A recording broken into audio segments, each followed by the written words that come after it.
clothes? We're just gonna wear standard. I was doing that whole like mannequin challenge? Yeah. Got it. I think it's over. I think we're a little late on that, but it still works. You actually tricked me because I was like, what the hell are you doing? I did it so well that you thought I was frozen. I was like, do you not understand my question? All right, we're back for another episode of That's Healthy, Right? Where we make sense of the news so you don't have to. Right. This episode of That's Healthy, Right is brought to you by your World Series champion Chicago Cubs. I just wanted to say it. It's just, Pat Devaney did as much possible last year to make sure the Cubs would lose the World Series. It's true. But I actually thought this episode was brought to you by Panda Planners. Panda Planners? Yeah, I'm a big Are they Panda actually planner. made by pandas? I don't know, but if anybody wants to get me an early present for whatever reason, you can get me an introduction to Dwayne Johnson or Panda Planners. Either way, anything pandas is a win-win for both of us. I imagine that's probably the best segue possible into what we're going to learn today. Yes, yeah. Speaking of that, we are going to dive into a few topics. I'm not very good at diving, but I'll give it a shot. Okay, the whole swimming thing, not a good look. But first up, we're going to talk about, long story short, is fruit bad? Oh, interesting. Yeah. But a common question. Common question. Because the sugar. Exactly. People worry about the sugar. People worry about how much fruit you can eat, this and that. So we'll look into that. The right segue would have been like, is that a banana in your pocket, or are you just happy to see me? Because today, we're going to talk about fruit. That's what you're saying. Yeah. Okay. No? Well, what I was thinking, because we were talking about pandas, and what I want to know is what would make a good pre-workout meal for a panda? For a panda. Okay. Or a human? Is that one of the topics? Human. Ideally a human. This actual article is based around humans, but we can totally discuss pandas and what they should be eating at all time. Okay. Staple of their diet has to involve bamboo. Okay. Okay. Like I need panda puffs. Right. They need bamboo. Yes. And can I lose weight if eating packaged or processed foods? Ooh. Very common question these days. Yes. Yeah. And we have a viewer question coming in regarding overtraining. Who's the viewer question from? Allison Rogers. So Allison, if you're watching right now, you want to stay till the end. You're gonna have to stay till the end. Because you're gonna get a shout out right now. Yes. But not right now. Like, give us a few minutes. Later now. Give us a few minutes. All right, so let's take it from the top. What were we talking about again? So I know pre-workout. I know we've got packaged foods. Number one, fruit. The fruit question. Who's questioning fruit? So you're lost now. I am lost here. Okay. You're like so the waiter who goes to tell you the special, and they're like, "Wait, I'm sorry. I forgot my script. I've got somebody over needs water, and I'm just all over the place." Okay. Self Magazine came out with an article: the healthy carbs you should be eating more often. Okay. Okay. Which I was intrigued by this because a lot of clients write in with questions in regards to carb phobia. Right, just terrified of them. Yes. And we spend a lot of time talking about how no food is inherently bad. Right. But really kind of what's interesting is the aspect of like what makes a food actually healthy when people categorize it that. And in this article, they discuss how you should be incorporating foods such as potatoes, whole grains, super sweet fruits, like bananas, melons, and grapes, and starchy vegetables like corn and peas. But I wanted to focus on number 3, which is the fruits. They basically said not to discriminate against any fruit and instead just limit yourself to 1.5 to 2 servings per day, since at the end of the day, natural sugar is still sugar. Now let me ask you, is fruit bad? Is it something that you should be avoiding, especially if you're on a weight loss program or you're trying to lose fat, and is it something that should be monitored? I think this is a big fear because of that very reason. People think fruit equals sugar, sugar equals bad, or sugar equals fat, so I shouldn't eat it. And you also brought up a very important point that there is a difference between eating healthy and eating for fat loss. Right. Which for a lot of people, it's like, what do you mean? Because, and this is where you get into a lot of common diets where I'm not eating anything bad per se, but I'm gaining weight. What's going on? I don't understand. So you can have a perfectly healthy diet. You're not taking in things that you shouldn't, and yet still gain weight when that's not your goal. So it's important to differentiate between like what is healthy and what might lead to fat loss. From the healthy standpoint, there's nothing wrong with eating fruit. Fruit is perfectly healthy. It's good for you. It's nutrient dense. It tastes so good. They call the super sugary fruits. What fruit isn't like really sugary? Isn't amazingness. I know, it's so good. But that's besides the point. So fruits are healthy. Fruits are good. Anyone who's trying to convince you otherwise is just misguided. Fruit gets a bad rap. Do you have to limit the number of fruit you eat, which is really the question. One, I can say you do not need to eliminate it. Like, there's no diet plan that just says fruit is not acceptable, fruit is not okay. And part of that is just legitimate diet plan. Right. There are plenty of diets that recommend that do say that, yes. For those illegitimate diet plans. Yes. I had a rough night, and then an illegitimate diet plan came out. It was terrible. But so legitimate diet plans, fruit is fine. And part of that is based on like how we break down the different sugars that are in fruit.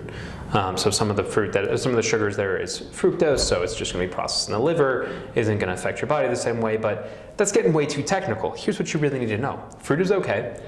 Based on the diet you have, the same way that we talk about, everyone is going to need to create a diet where they have a certain amount of proteins, fats, and carbs in their diet. And how you make up those foods is somewhat up to you, and you want the majority of them, like we normally talk about, like 80 to 90% of them to come from whole food sources, like fruits. So if you choose to use the majority of your carb allotment from fruits, say even have 3 pieces of fruit per day, it's not going to be a bad option, especially because there are several fruits, like things like apples, that are high in fiber content. That's going to be very good because a lot of people don't get enough fiber. Right. So the fear is not with fruit, and there is nothing inherently bad, and eating fruit will not make you fat. The fear is like you would have with any food, that if you were eating more in a day than you should, or if you're eating a certain amount of fruit and you end up feeling sluggish because like that's just the way that your body works, don't eat as much fruit. But having to go in with a set number of I can't have more than 1 piece of fruit per day is just, it's a lie. I mean, like a banana, for instance, is like, it could be like 25 grams of carbs. It's right. like, it's nothing. Like, so if you were to have, say, 2 or a banana and an apple, and you have 40 grams of carbohydrates, and like, now you're gonna get too fat. No one's getting fat off of 40 grams of carbs or 50 grams of carbs. It's not. That's 200 calories total. So we give people these fear of foods where like the actual impact in your diet is not too much. It's more, once again, as it usually is, how does it fit into the bigger picture? Right. I'm laughing because I actually got sent an edible arrangement last night that showed up on my doorstep. And today I actually feel sluggish. And you mentioned it. I had this entire thing. I'm the only one in my house. And you don't understand how much fruit actually comes on that thing. And I was kind of weird, like, I don't want it to go bad.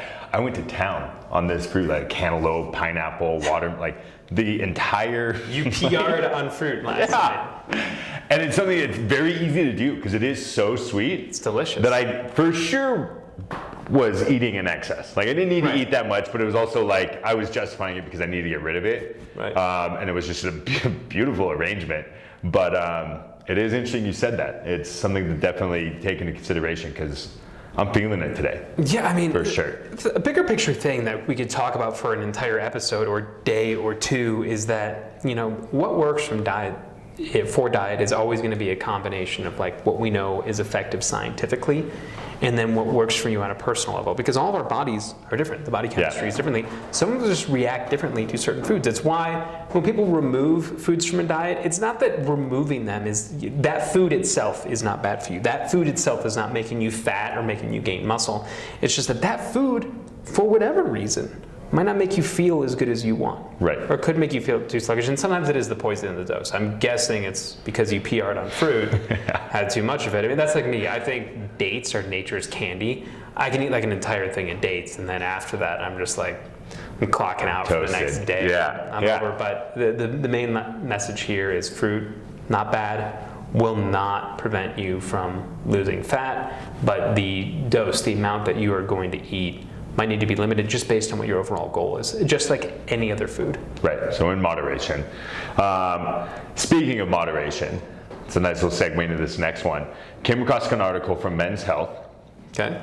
And My they former are stomping grounds. Yes, and they are actually pumping out a lot of recipes. I don't know if you've seen that or not, but it's taking over everything. Those recipes that are just like quick and easy to see. You watch them on Facebook and you try and scroll by and you stop and they're the brownie makes explosion. me so hungry. Sunday. Yeah, I mean, that's not the one I think we're supposed to be talking about. But well, this one was interesting, and this one the whole article was kind of bizarre in the way that they described eating this, but it brings up the concept of a pre-workout meal. Now, I'll preface by kind of what they said, and it's their ultimate protein-packed burrito to help you meet your gains goals. I like when Men's Health is throwing out the words gains. Yeah. Did they use an S or a Z? I wish they would have thrown on a Z. It was only an S. We're not there yet. But Yet. Given the ingredients, it's something that I'm sure I would thoroughly enjoy. But I was kind of caught off guard because I just assumed, okay, if I can maybe put this down, maybe.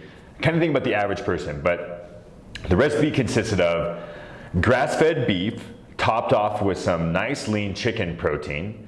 Next, we want to load up on the black beans, add in some shrimp. Finally, it's topped off with protein mole sauce, giving you all the protein you could possibly pack in for one meal, obviously. Lay out this was the kicker, lay out 4 whole wheat burrito shells, overlapping them slightly Not to make even a taco shell, a burrito shell. to make one large rolling surface. Wait, so the 4 in 1? Yes. Yeah, so you're looking at 4 tortillas on this one burrito, which is topped with a tremendous amount of protein. Getting so hungry right now. Yeah, right? But that, so recipe aside, that seems excessive in my opinion. But what makes the ideal pre-workout meal in itself? A lot of people might disagree with this, but to me, what makes it is like how you feel going into your workout. Right. If I would eat that, I wouldn't be going to the gym. I'd be taking a nap. Yeah. I'm just like, breakfast is Chalk now that turning up into next to lunch. the fruit. I mean, that would deep six me. I mean, I Right. think about eating that, and even if I wait an hour trying to go to the gym, I'm probably seeing the burrito again. Yeah. It's just, and the goal to work out is not to throw up, guys. That's no matter how hard your workout is. This brings up a wonderful question because people do stress about what you eat before and after a workout. Right. And the best way to think about this is it's a continuum. So everyone would talk about the anabolic window, so the window that is optimized for building muscle without putting on fat. And in the 90s, a big push was like you have to eat like within 30 to 60 minutes of completing your workout. You have to. That's your window, and if not, you're going to start losing gains with a Z. And what more recent research has showed is that the post-workout window is really the pre and post-workout window, and the urgency or need to eat is dependent on if or what you eat before a workout. So if you have a bigger meal with proteins and carbs and even some fats before a workout, the need for something after a workout is less, both the quantity and the urgency of when you have to eat it, because food takes a while to digest. It's not like you eat it and whammy, it hits the muscles. It takes time to digest. So you like the whammy? I've never heard you say that. It's an Anchorman reference. Got it. Oh, yeah. Got it. Okay. Whammy. Yeah. Okay. Anyway, I'm not an actor, but I get it though. I play one on Caught the me show. way. Yeah. True. So what or how much you eat before a workout is going to influence and how much you eat after, and that window is actually like 4 to 6 hours, so it's huge. So for what you need to eat before a workout, protein is always going to be a staple for me because there are 2 things that help with muscle growth, and that is your muscle protein synthesis, so the way that you are building muscle, and then limiting muscle protein breakdown. That is how you use the protein or the muscle within your body.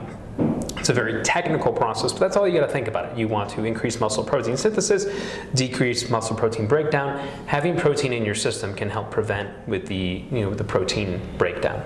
So getting a little bit of protein in pre-workout is possible. Doesn't mean you have to eat before workout. We've talked about intermittent fasting before, other options. But if you're looking at what should I eat before a workout, a little bit of protein, a little bit of carbs if you want. You can throw in some fat. For most people, a smaller meal just feels better because you don't want to go in stuffed or lethargic or sleepy. I mean, how many people do you see in the gym like yawning in there? And some of them might be because it's early, but some of them just like, did you just have the huge burrito from Men's Health? Yeah. Because me too, and I want to take a nap. Yeah. So I think it's more, you want a combination of protein and carbs. A lot of times it's just like, it can be anywhere between like 20 to 40 grams of each in general. If like everyone's going to be different, but I would say the most important thing is going into your workout feeling good. Right. Because we've mentioned this briefly, the intensity of your workout, the focus of your workout is going to be so important to the effectiveness of your workout. And anything that is off, whether it is sleep, whether it's your pre-workout meal, whether if it's you boozed the night before, if those things affect then the output of your workout, that's something you want to adjust. Right. For me, I would actually use that meal as a post-workout. I would definitely. Yeah. So everyone's different, but some people aren't hungry after workout. After workout, like, I want to eat. Yeah, and I wouldn't have trouble going to sleep after that. My pre-workout meal is like pretty simple. It's like literally a scoop of protein powder. It's maybe a tablespoon of almond butter. It's some fruit, and I just like mix it up. Maybe I put some granola instead of the fruit. So it would be like 200-300 calories. It makes sure that I don't feel hungry during the workout. It's very light, very easy to do. Sometimes I've even gone like, as you know, like some eggs on like sourdough toast to make like a breakfast sandwich. Right. Simple, easy, delicious. Takes like 10 minutes or less to cook up and good to go. My day, sometimes it just depends on which time I go. If it's super early in the morning, I'm not even going to eat anything. I'm the same way. I mean, Yeah. I am an early riser. I love being up early, but if I'm going to go to the gym too early, eating that soon, I'd never feel right. Yeah. Even if like Same. scientifically it's better to have that meal. Yeah, my science says I feel like shit. Yeah. My workout lags, and I might end up going to the bathroom as well, and that's just not going to work for me. You're going to ruin your rest times. Okay, so Men's Fitness. Okay. Another great publication. Another great. They came out with an article titled "How to Get Rid of Love Handles." Your no gimmick. Very intuitive. Right, but your no gimmick guide to dropping stubborn fat on your back and belly for good. Okay. Okay. Hate that. There was, yes, but there was a few things I had found interesting in this article. But the one that really stuck out to me was, and I'll quote it. It said, "The most important part about losing any fat on your body, especially from your back and belly, is incorporating whole foods. Nothing processed, packaged, or chemically altered as your primary source of nutrition." Now, is this true? Because he says big words. nothing processed. And my question then is it not possible to get lean and drop body fat if you're still eating packaged food? Especially, that stuck out to me, especially from an economical standpoint, right? Like I buy a lot of, if you can't afford a lot of the whole foods and you want to just go for that simple alternative, but is that detrimental to any goals towards fat loss? The fittest I ever was in my life is when I was a graduate student at the University of Florida. It was also the poorest I've ever been in my life. I could not afford anything organic. I don't think organic was even a thing then, but I couldn't afford a lot of stuff. It was during a time that people make fun of me for it, but I would go through 144 eggs every 2 weeks. Yeah. I ate a lot of eggs. I ate a lot of canned tuna, and then I would like make sandwiches. I ate bread, which is processed and packaged. Double whammy. Wow, 2 whammy mentions. Yeah, If we're nailed playing a it, drinking game with nailed whammy, and you thought I'm gonna get out of this. Oh, I'm not even gonna drink it problem. all today. Yeah, you're already 2 drinks in, and we still got more show remaining. Yeah.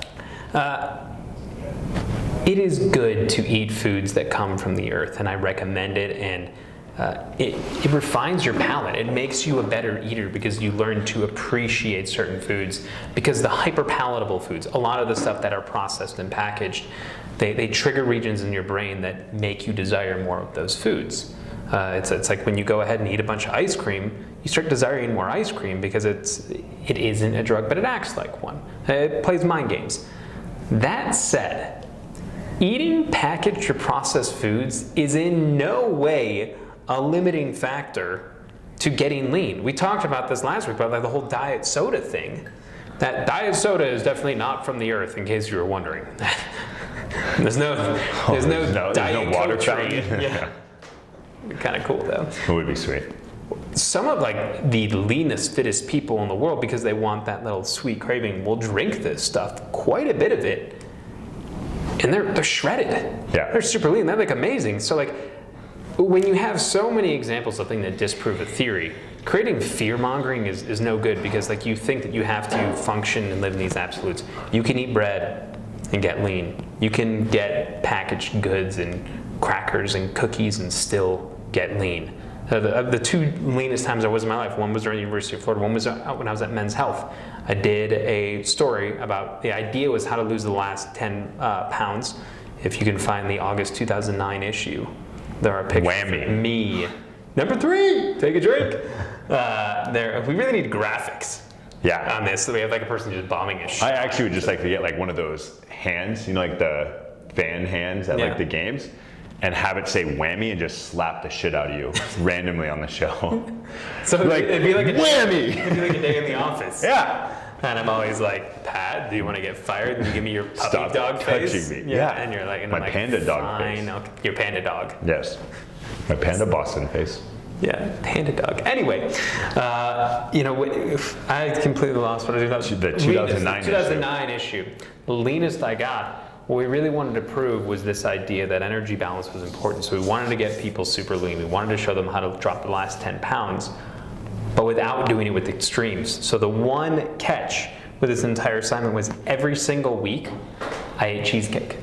I got down to 6.7% body fat every single week eating cheesecake. Yeah. Again, no cheesecake tree. Definitely a processed packaged food. For sure. So the foods that you can have in your diet and what you want the majority to consist of should be clear. Those like whole minimally processed foods. But telling someone that you can't get lean, you can't get rid of your love handles, you can't drop belly fat unless you remove all of it is a recipe for disaster, because you will crave those foods. You will want them, and then you will probably binge on them, and then you'll think that you just broke your diet, when in reality what you're doing is just fine. Right. So speaking in absolutes is probably the biggest mistake from a habit change. Diet is much more about changing habit than it is about having a superfood or removing something. So you need to make sure that the habits you are trying to change are not so rigid or inflexible that it causes you to break. Because then the diet breaks and the plan breaks, and you find yourself in a worse position than where you started. Right. All right. Viewer question. I'm still trying to get over panda dog. Why didn't you just say panda face? Why was it panda dog? You use dog, and I don't know. You just hybrid? Yeah, I want it all. All right. Allison Rogers. Hey, Allison. So she wrote in and she says, hey guys. Hey, Allison. Hey. Loving these videos. We love you too. Speaking of overtraining, I had a similar question.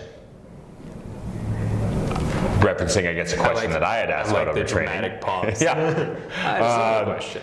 Can vigorous training weaken your heart? This refers to CrossFit, HIIT workouts, etc. And in addition, is a very low resting heart rate, for example, around 45 beats per minute, a cause for concern? Okay, one, vigorous workouts should strengthen your heart, in theory.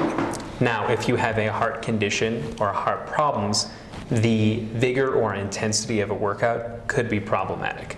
So this is more about understanding if you have risk factors that could cause problems. Think of it no different than protein is very, very healthy for you. Protein does not cause kidney damage. We're going to say this on a million different shows because it comes up all the time. It does not. But if you have a pre-existing kidney condition, having a higher protein diet can put stress on your kidneys because it's malfunctioning. That can cause problems. Right. The same way, if you have a pre-existing condition, or if you are more prone to heart diseases or heart problems, as diagnosed and explained by your doctor, you might have to adjust, and that's just like a byproduct of what you live with. Doesn't mean you can't do intense workouts, but the intensity, the frequency, anything like that, I mean, we have to adjust given what our bodies give us. Right. In any situation. So high intensity workouts are actually good for your heart because it teaches your heart to be more efficient with how it pumps blood. Similarly, a low heart rate is very good, but can also be problematic. A low heart rate just means that your heart is pumping more efficiently. There are some people, and this is not completely proven, who believe that lifespan is directly related to the number of beats in your heart. So people who have a higher heart rate, so more beats per minute per day, essentially are, the clock is ticking. Now, there are people who disagree with this theory, but it's just essentially, think of like a big number, like millions of beats. You have a number, and when that number is up, that's that. So making your heart more efficient by slowing it down is good. Do doctors get worried when they see a very low heart rate? Yes. There are times in my life where my resting heart rate has been as low as 36 beats per minute. I was very, very proud of that because when I lived in LA, the doctor I saw was the same as Kobe's doctor, and he told me that my heart rate was lower than Kobe's. So basically, I'm better at basketball. Whammy! Number 4. Nails him. But I had to do multiple heart tests, and it wasn't the first time because they're like, this heart rate is really, really low. It's funny, like when if I like argue ever with my wife, not that we ever argue. It's a marriage, guys. She's like, oh, because I just don't get really animated. I'm not someone who gets fiery. She's like, oh, is your heart rate up at 50 beats right now? Are you getting really angry? Lower heart rate is good, but it could be representative of another problem. So if you're concerned, see your doctor. But in general, lower heart rate is good. It just means that your heart is pumping more efficiently. Great question, though. Yeah, that was a good question. We got 4 Allison. whammies, 5. Yeah. Hopefully Allison's not drinking, worrying about her heart rate. But Right. that wraps up another episode. That was a solid That's one. Healthy. I feel right? good. Yeah. Do you know that we never introduced ourselves? Like There's there were no people, need. someone wrote and was like, which one's Patrick and which one's Adam? Yes. I just like that people think So that many ways to go with that, but I I'm gonna leave know. that alone. he's Pat, I'm not. AKA Daddy. Either way, we will be back next week for another episode, and we will see you then. Good night, Colorado.